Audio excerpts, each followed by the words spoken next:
નમસ્કાર, આપ જોઈ રહ્યા છો નેશન પ્લસ ન્યૂઝ. હું છું આપની સાથે હિરલ પંડ્યા. વડોદરાના પાદરાથી આ સમયના સૌથી મોટા રાજકીય સમાચાર મળી રહ્યા છે. પાદરા નગરપાલિકાની ચૂંટણીમાં મતદાન થાય તે પહેલા જ ભારતીય જનતા પાર્ટીએ જંગી બહુમતી તરફ કદમ વધારી દીધા છે. પાદરા નગરપાલિકાના કુલ 11 ઉમેદવારો બિનહરીફ જાહેર થયા છે.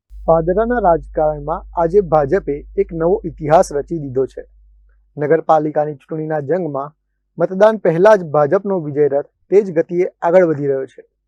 પાદરા નગરપાલિકાના 2 વોર્ડ સહિત કુલ 11 બેઠકો પર ભાજપના ઉમેદવારો બિનહરીફ જાહેર થયા છે.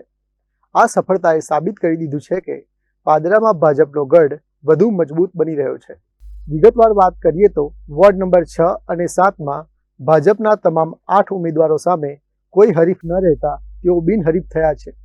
આ ઉપરાંત વોર્ડ નંબર 3માં ભાજપના મહિલા ઉમેદવાર પારુલ જયેશભાઈ દરજી, વોર્ડ નંબર 2માં રાજુ રાકેશભાઈ રાણા અને વોર્ડ નંબર 4માં પૂર્વ નગર પ્રમુખ દીપેશ પંચાલ પણ બિનહરીફ જાહેર થયા છે. પાદરાના માજી ધારાસભ્ય અને સહકારી ક્ષેત્રની અગ્રણી સંસ્થા બરોડા ડેરીના ચેરમેન દીનુ મામાના સુપુત્ર અને સહકારી આગેવાન દક્ષેશ પટેલના અથાગ પ્રયત્નો થકી આ અપક્ષ ઉમેદવારો ફોર્મ પરત ખેંચવા માટે સહમત થતા ભાજપના ઉમેદવારો બિનહરીફ વિજેતા જાહેર થયા હતા. 11 બેઠકો પર મતદાન વગર જ જીત મેળવતા હવે બાકીની બેઠકો પર પણ ભાજપનો પ્રભાવ વધશે તેવું રાજકીય વિશ્લેષકો અનુમાન લગાવી રહ્યા છે. સમાચારોનો સતત અપડેટ મેળવવા માટે અમારી નેશન પ્લસ ન્યૂઝની યુટ્યુબ ચેનલને સબસ્ક્રાઇબ કરો, બેલ આઇકન દબાવો અને જોડાયેલા રહો ફેસબુક, ઇન્સ્ટાગ્રામ અને ટ્વિટર પર.